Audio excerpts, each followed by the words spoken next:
आदर्श चुनाव जाब्ता लागू, पुलिस व पैरामिलिट्री फोर्स तैनात। जिले में आदर्श चुनाव जाब्ता लागू, डिप्टी कमिश्नर द्वारा चुनाव जाब्ते की प्लान करने का निर्देश। जिले में आदर्श चुनाव जाब्ता लागू, डिप्टी कमिश्नर द्वारा चुनाव जाब्ते की पालन करने का निर्देश। सहायक रिटर्निंग अधिकारियों को अपने अपने क्षेत्र में चुनाव आयोग के निर्देशों को लागू करने के निर्देश। जिला चुनाव कार्यालय द्वारा लोगों की सुविधा और चुनाव से संबंधित जानकारी के लिए टोल फ्री नंबर 1950 जारी। जिला प्रशासनिक कॉम्प्लेक्स में वोटर और हेल्पलाइन स्थापित। डिप्टी कमिश्नर एवं एसएसपी ने अर्धसैनिक बल एवं सुरक्षा बलों से की बातचीत। जिले के 4 विधानसभा क्षेत्रों में से 2 लोकसभा क्षेत्र खडूर साहिब में और 2 होशियारपुर में।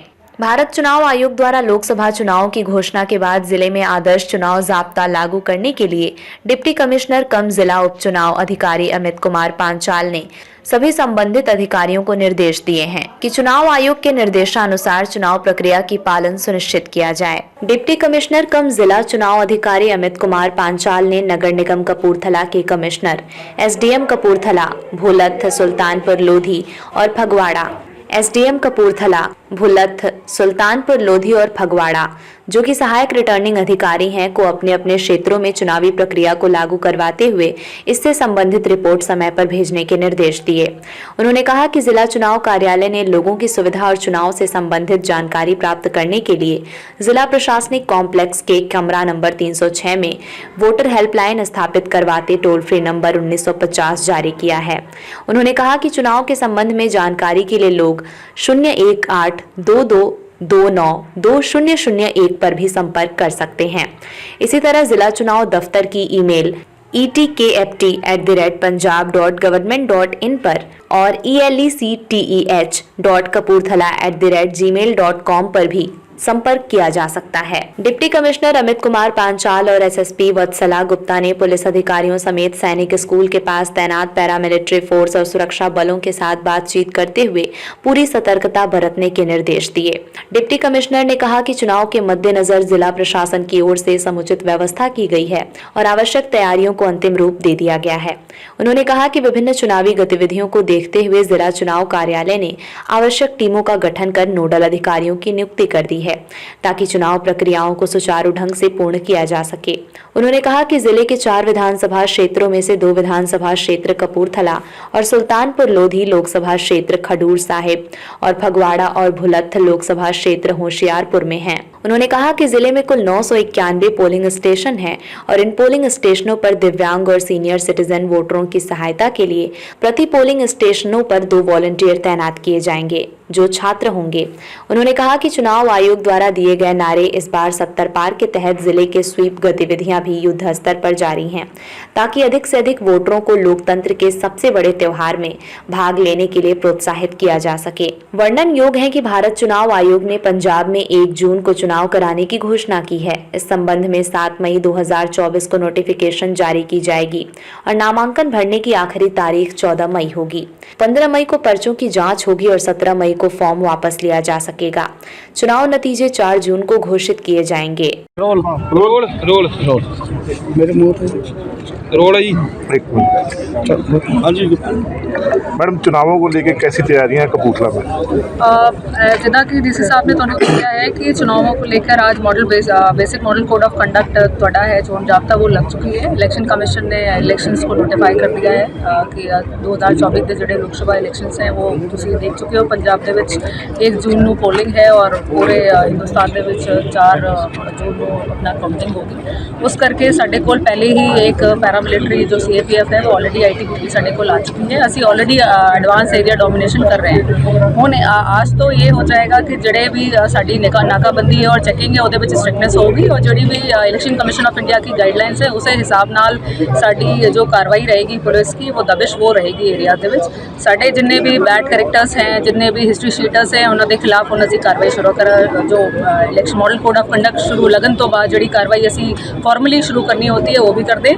मेरी सारे जिन्ने भी लोग जो जिन्हों के कोल वेपन या आर्म लाइसेंस हैं उन्होंने भी एक हिदायत है कि हुण आज तो चोन जाब्ता की प्रक्रिया शुरू हो गई है तो असी पुलिस भी कल से वेपन्स जड़े हैं वो जमा करने की कार्रवाई शुरू करेगी और असी लोगों को यही रिक्वेस्ट करते हैं बिना किसी स्कफल के बिना किसी कोई जोर ਜ਼ਬਰਦਸਤੀ के और पुलिस के कहने पर ਇਲੈਕਸ਼ਨਸ ਨੂੰ ਪੀਸਫੁਲ ਬਣਾਉਣ ਵਾਸਤੇ ਨਾ ਇਹ ਜਿਨ੍ਹਾਂ ਦੇ ਕੋਲ ਵੀ ਆਰਮਸ ਲਾਇਸੈਂਸ ਹੈ ਉਹ ਅਸੀਂ ਉਹਨਾਂ ਨੂੰ ਮੈਸੇਜ ਲਗਾਵਾਂਗੇ ਉਹ ਕੱਲ ਤੋਂ ਹੀ ਵੈਪਨਸ ਹਮ ਜਮ੍ਹਾਂ ਕਰਨਾ ਸ਼ੁਰੂ ਕਰਾਂਗੇ। ਇਸ ਤੋਂ ਇਲਾਵਾ ਸਾਡੀ ਕਾਰਵਾਈ ਪੈਰੋਲ ਜੰਪਰਸ ਔਰ ਨॉन ਅਵੇਲੇਬਲ ਵਾਰੰਟਸ ਜਿਹੜੇ ਹੈ ਉਹਨਾਂ ਦੇ ਖਿਲਾਫ प्लस ਉਹਦੇ ਇਲਾਵਾ जितने भी साढ़े पीओज हैं जो पिछले कई सालों से जो प्रोक्लेम्ड ऑफेंडर्स हैं इलेक्शन कमीशन की गाइडलाइंस के अनुसार असी प्रोक्लेम्ड ऑफेंडर्स को या तो अरेस्ट करते हैं या फिर जिन्होंने डेथ हो चुकी है वो डिलीट भी करा दें।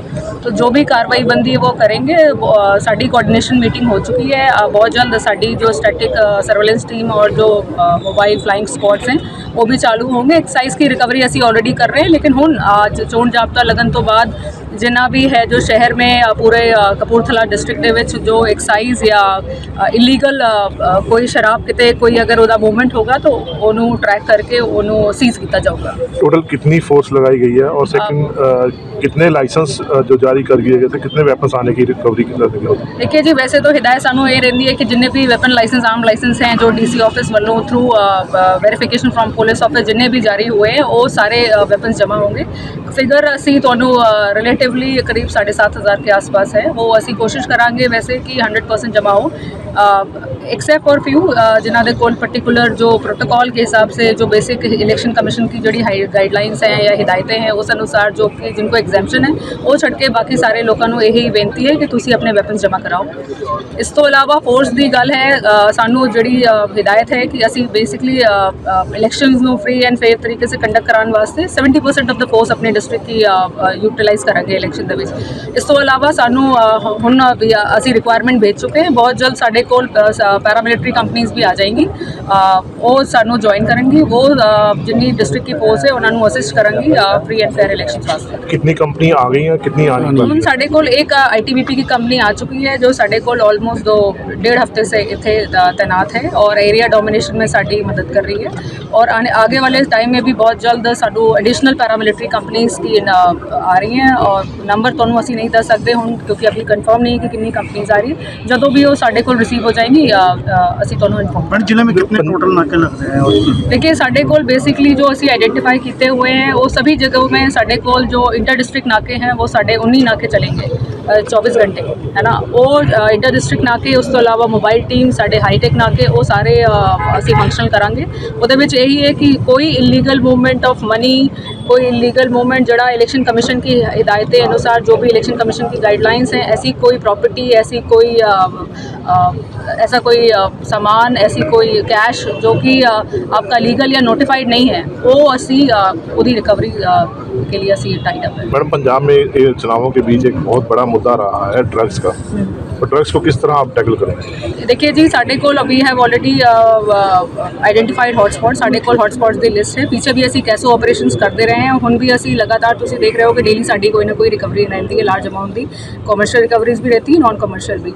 हुण भी असी जिहड़ी नशे के खिलाफ जो साडी ठल रही है वो हुण कंटिन्यू करांगे। जिथे भी हॉटस्पॉट्स हैं उत्थे कैसो ऑपरेशंस हुण असी ऑलरेडी डिटेल कर चुके हैं। डेली कैसो ऑपरेशंस होंगे जिथे कोई पॉइंट ऑफ सेल ते जिहड़ा बंदा बेचता है या सेल करता पाया जाएगा उसके खिलाफ सख्त तो सख्त कार्रवाई की जाएगी। कुछ सेंसिटिव बूथ्स देखिए वो असी डिसाइड कर रहे हैं। अगेन सेंसिटिविटी वो फाइनल अभी डिसाइड कुछ बूथ साढ़े रह गए हैं जरा असी जॉइंट इंस्पैक्शन करनी है जिन्हों का जॉइंट दौरा करना है। जॉइंट देखने के बाद डिसीजन करने तो बाद साड़ी कोशिश है कि इदा दे साढ़े कोल घट्टो घट्ट बूथ रहे जोड़े साढ़े क्रिटिकल है। कोशिश है कि इलैक्शनस फ्री एंड फेयर हो हर बूथ साढ़े मतलब एक कन्वीनियंट बूथ हो। सेंसिटिव एरिया कारोबारी को नेता ने जिन्होंने निजी अपना सरकारी गनमैन रखे हुए। देखिए जी बहुत सिंपल सी गल है जिहड़े भी नोटिफाइड गनमैन हैं कुछ भी हैं वो साड़ी कार्रवाई है। पहले बेसिकली जो भी इलैक्शन कमीशन की गाइडलाइंस हैं जिस हिसाब नाल असी इलैक्शन कमीशन गाइडलाइंस सानू हिदायत है उस हिसाब से कार्रवाई होगी। कोई उहदे बारे वी विल डिसाइड कि किदे एग्जैम्प्ट करने हैं किदे असी इलेक्शन को देखते हुए आम पब्लिक को कुछ मैसेज देना? आम पब्लिक नू यही मैसेज है जी असी तुहाडी अगे तुहाडी सुरक्षा वास्ते खड़े हैं। रात दिन फोर्स ड्यूटी कर रही है ਅਸੀਂ ਵੀ ਤੁਹਾਨੂੰ ਇਹੀ ਬੇਨਤੀ ਕਰਦੇ हैं, दोनों सिविल और पुलिस प्रशासन ਤੁਹਾਨੂੰ यही विनती करता है कि तुसी सारे कोऑपरेट करो। नाके पे कोई किसी के साथ ज़बरदस्ती नहीं होगी, पर मेरी यही सबसे विनती है कि जेकर तुहाडी चेकिंग होती तो प्लीज़ कोऑपरेट करें। साडा यही मंतव्य है कि एक फ्री एंड फेयर माहौल के तहत लोक सभा इलेक्शन कराया जाए। इमरजेंसी में नंबर कोई जो लोग इमरजेंसी में 112 नंबर डायल है, वही नेशनल इमरजेंसी हेल्पलाइन नंबर है। वो ਉਹਦੇ ਵਿੱਚ वो 24 आवर्स कंट्रोल हेल्पलाइन नंबर है, ਤੁਸੀਂ ਉਹਦੇ ਵਿੱਚ कॉल कर सकते हो। Thank you so much.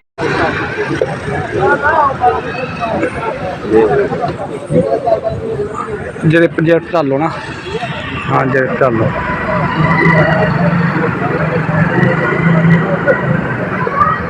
ਜਿਹੜੇ ਚੱਲੋ ਜਿਹੜੇ ਬਾਬੂਲਾਲ ਸਾਹਿਬ ਜਿਹੜੇ ਹਾਂ ਜਿਹੜੇ ਚੱਲੋ ਥੋੜਾ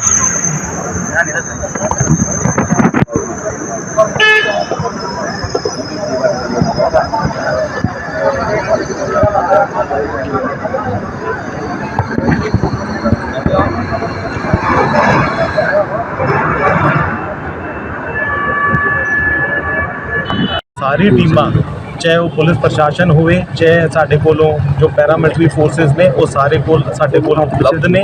सारे जो संबंधित SDMs ने, संबंधित AROs ने, वो भी मौके ते सारे अपने अपने हल्कियां दे विच हैगे ने। मैं यही तुहाडे राही यही बेनती करांगा सारिਆਂ ਨੂੰ कि जो प्रशासन है चोन कमीशन की हिदायतां मुताबिक काम कर रहा है। सारे बंदोबस्त ने, सारी जो चीज़ां ने, हिदायतां ने, वो सारी इन प्लेस ने। और मैं यही भरोसा दिलांदा है कि बड़े साफ सुथरे फेयर ते ट्रांसपेरेंट तरीके नाल इलैक्शन और चोणां दी प्रक्रिया मुकम्मल की जाएगी। और सारा असी सारी नज़र बनाई हुई है। हमेशा जो भी रिपोर्टिंग्स ने, जो भी कार्रवाई इलैक्शन कमीशन वालों मौके ते बनती है, वो भी असी पैनी नज़र बना के उन्होंने सुनिश्चित करांगे कि वो मुकम्मल की जाए। सर इलेक्शन ਨੂੰ ਲੈ ਕੇ ਤੁਹਾਡਾ ਕੀ ਮੈਸੇਜ ਪਬਲਿਕ ਨੂੰ? You can see the hoardings. देखो जी ਇਹਦੇ ਵਿੱਚ ਇਹ ਹੈ ਕਿ ਜਿਵੇਂ ਤੁਹਾਨੂੰ ਪਤਾ ਹੈ 3 ਵਜੇ ਮਾਨਯੋਗ ਚੋਣ ਕਮਿਸ਼ਨ ਵੱਲੋਂ ਇਲੈਕਸ਼ਨ ਦੀ ਅਨਾਉਂਸਮੈਂਟ ਹੋਈ ਹੈ। ਉਹਦੇ ਵਿੱਚ ਇੱਕ ਬਕਾਇਦਾ ਪ੍ਰਕਿਰਿਆ ਹੈ 24 ਘੰਟੇ 48 ਘੰਟੇ ਔਰ ਅੱਗੇ 72 ਘੰਟੇ ਉਹ ਵੱਖ-ਵੱਖ ਟਾਈਮ ਫਰੇਮ ਮਾਨਯੋਗ ਚੋਣ ਕਮਿਸ਼ਨ ਵੱਲੋਂ ਦਿੱਤੀਆਂ ਗਈਆਂ ਨੇ। ਉਹਦੀ ਇਨਮਿਨ ਪਾਲਣਾ ਕਰਦੇ ਹੋਏ ਅਸੀਂ ਕਾਰਵਾਈ ਕਰ ਰਹੇ ਹਾਂ। ਸਾਰੀ ਜੋ ਅਸੀਂ ਕਮੇਟੀਆਂ ਬਣਾਈ ਹੋਈਆਂ ਬਕਾਇਦਾ ਕੋਡ ਆਫ ਕੰਡਕਟ ਨੂੰ ਔਰ ਡੀਫੇਸਮੈਂਟ ਜੋ ਡੀਫੇਸਮੈਂਟ ਹੈ ਉਹਨੂੰ ਦੂਰ ਕਰਨ ਵਾਸਤੇ ਉਹ ਸਾਰੀ ਟੀਮਾਂ ਔਨ ਗਰਾਊਂਡ ਹੈ ਔਰ ਆਪਣਾ ਕੰਮ ਕਰ ਰਹੀਆਂ। ਔਰ ਵਿਦ ਟਾਈਮ ਜੀ ਸਾਰੀ ਆਪਣਾ Within 3 days, 2 days. ਜਿਵੇਂ ਕਿ ਮੈਂ ਤੁਹਾਨੂੰ ਦੱਸਿਆ 24 ਘੰਟਾ 42 ਘੰਟਾ ਤੇ 72 ਘੰਟਾ Okay, within 3 days. ਹਾਂ ਜੀ ਉਹਦੇ ਵਿੱਚ ਸਾਰੀ ਟਾਈਮਲਾਈਨਸ ਬਕਾਇਦਾ ਸਪਸ਼ਟ ਨੇ। ਚੋਣ ਕਮਿਸ਼ਨ ਦੀ ਹਦਾਇਤਾਂ ਬੜੀ ਸਪਸ਼ਟ ਨੇ।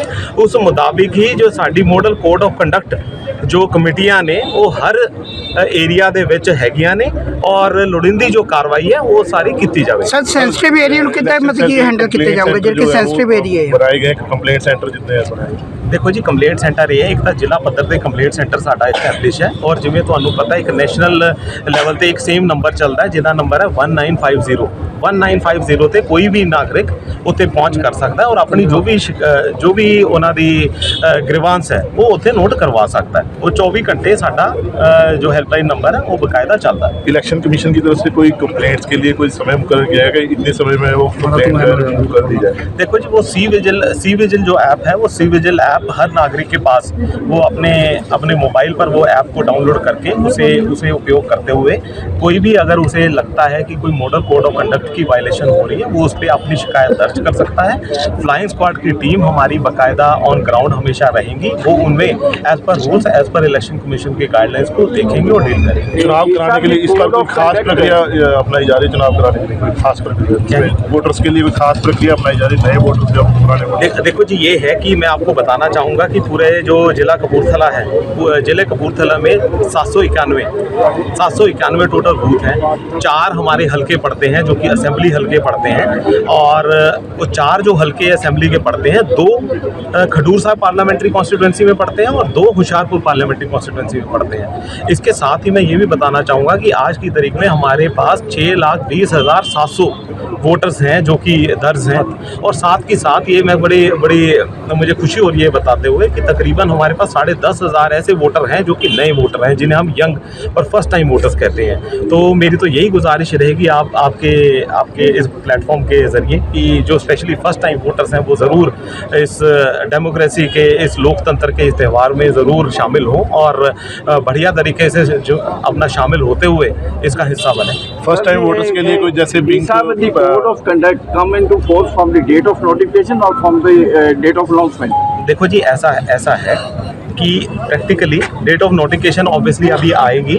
जो इलेक्शन कमीशन, चुनाव कमीशन के अनाउंसमेंट जब हो जाती है, प्रेस कॉन्फ्रेंस जब हो जाती है, तो टेक्निकली होता क्या है कि आपको जब तारीख पता चल गई, आपको जब सारे जो चुनाव के जो सारी प्रक्रिया पता चल गई, तो कायदे से उसी टाइम से जो चुनाव कमीशन की जो हदायतें हैं, जो बेसिक कोड ऑफ कंडक्ट की जो रेगुलेशंस हैं, वो इन प्लेस हो जाती है। इस बार भी किसी तरह के पिंक बूथ वगैरह बनाए जाएंगे, जैसे महिलाओं के लिए अलग से बनाए जाते थे, बच्चों के लिए जो नए यंगस्टर हैं उनके लिए अलग से बूथ बनाए जाते हैं, ऐसे कोई बूथ डिजाइन किए जा रहे हैं इस बार? हाँ जी, इस बार भी किए जा रहे हैं। इलेक्शन कमीशन ऑफ इंडिया की स्पष्ट हदायत है इस बारे।